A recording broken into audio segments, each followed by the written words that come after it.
NeighborhoodScout, a real estate search engine, recently released a number of figures, one of which put the town of Barnstable in one of the worst crime areas in the country. To learn a little bit more about this and why that number may be a little bit skewed, we're going to talk with Police Chief Paul MacDonald.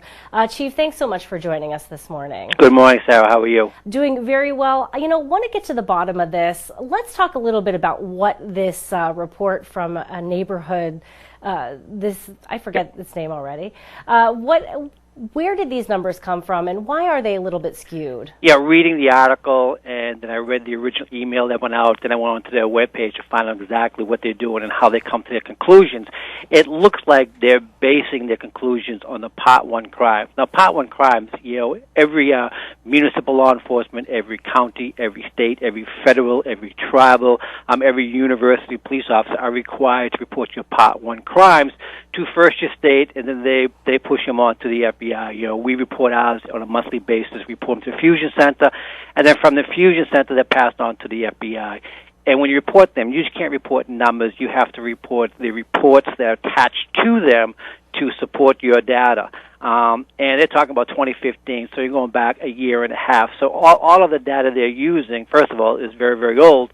And if you look back then, our number of violent crimes in 2015 was 411.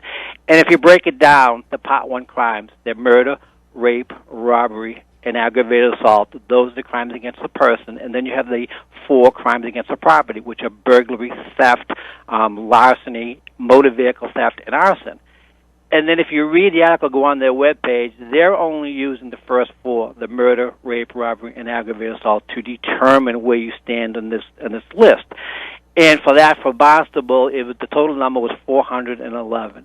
Back in 2015, we had 2 murders, one on Washington Ave Extension and the other one up on Route 6.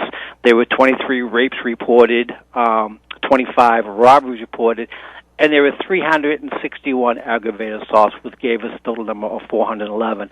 And if you look at our numbers that we track very, very carefully, our numbers have progressively going down year after year after year. And if you go back over a 5-year period, it was up to almost 1,500, and this year, the final year for 2016, we're down to, I believe, like 894. So they're down significantly. But then one thing, if you look at NeighborhoodScout, what they put in, they use that plus some sort of algorithm, and I'm not sure what that is, so I'm not sure how they come to a conclusion.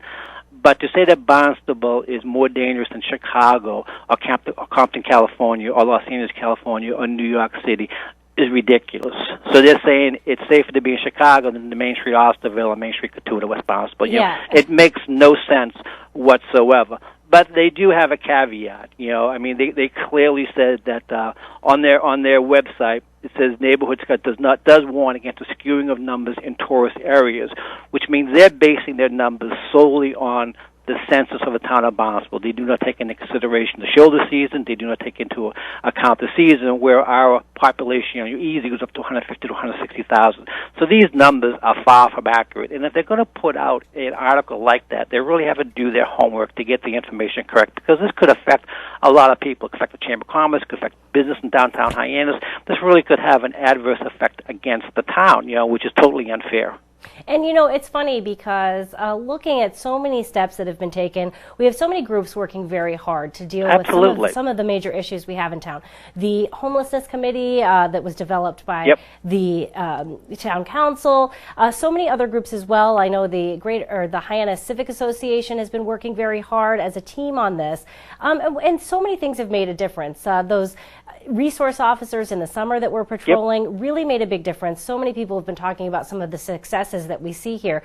And to read an article that almost compares what we have here in Barnstable to, say, Cincinnati, Ohio, is a little off. It just didn't feel quite right when I read the article. And I think you're right about those numbers being skewed, because our population goes up in the summer to quite significantly. Right. But you have to look at the entire picture. You just can't look at the numbers. You have to also look at the community. Because the past 10 years that I've been the chief, is the one thing that we've been concentrating on is the Part 1 crimes. Back in 2008, 2009, we had somewhat of a history there where a lot of people were being injured, and we made some very purpose changes. We started the street crime unit. We opened up the Hyannis station because we wanted to change that, and we did, and the number of crimes have gone down dramatically.